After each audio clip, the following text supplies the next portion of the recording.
In the Presbyterian disaster relief film about the 2004 tsunami in Sri Lanka, they chronicle the lives of survivors 3 and 4 years out, long after other relief groups had concluded their efforts. What they learned was that the men did better at recovering than the women. The men got new wives and had new kids, but the women still mourned their losses. We all have setbacks, and we all need to move on. But if you want a really good disaster, then you better call the Presbyterians because they're the most qualified to assist you with your disaster. Welcome. Welcome to Sunday Coffee Hour. I'm Stanley Smith. At Sunday Coffee Hour, we talk about everything and nothing. This Sunday, we talked about the new documentary about the greatest night in pop, about how the pandemic might really be over, letting your body rest, and how doing nothing is not very Presbyterian.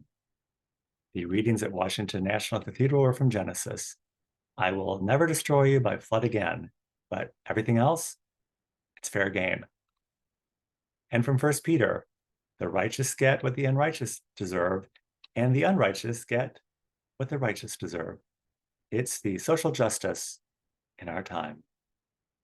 The gospel reading was about Jesus exiting community and entering into chaos. At Washington National Cathedral, the sermon was by Rose Marie Duncan. Rose preached about how the beginning is often similar to the end. They're often mingled together. Rose said Lent is not a recreational summer camp experience. We're called to go into the wilderness to examine anything that separates us from God.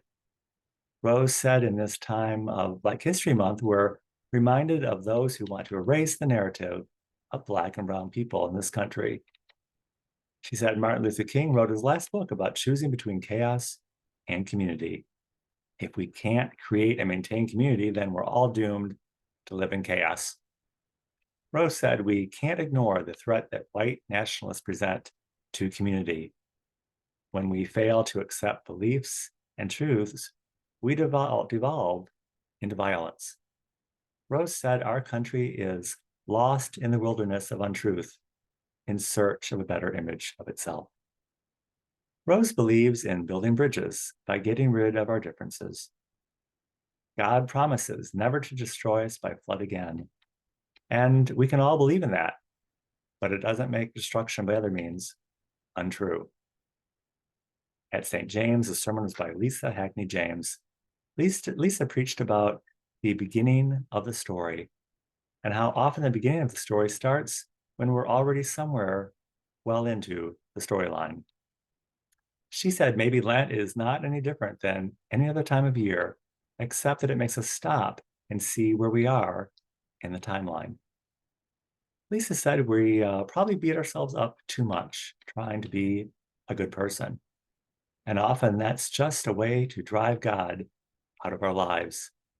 Perhaps Lent is a time to examine how we have driven God out of our lives by making it a practice.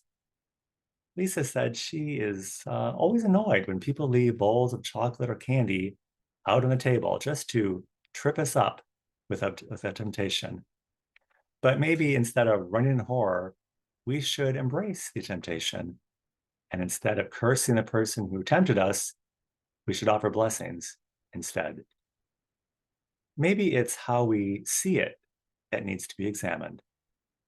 In Emily Bronte's novel, Wuthering Heights, the character of Heathcliff is presented on the spectrum between romantic hero and stalking psychopath.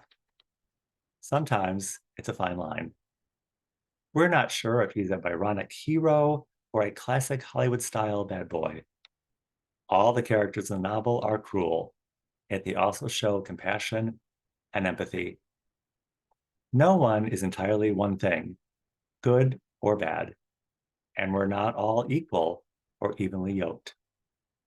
Lauren Artris, credited with bringing the Labyrinth back into North America and famous for her facilitation training, offered training at Grace Cathedral in San Francisco years ago, and she emphasized the idea that it's best to limit the walk to groups of peers. As much as we talk about diversity, we really aren't all that comfortable when we come face to face with it in a narrow, winding path. We all say one thing and do something else. It's okay. It's part of human nature. It's how we live our lives. Maybe we shouldn't try to give that up or change it. We should just be it.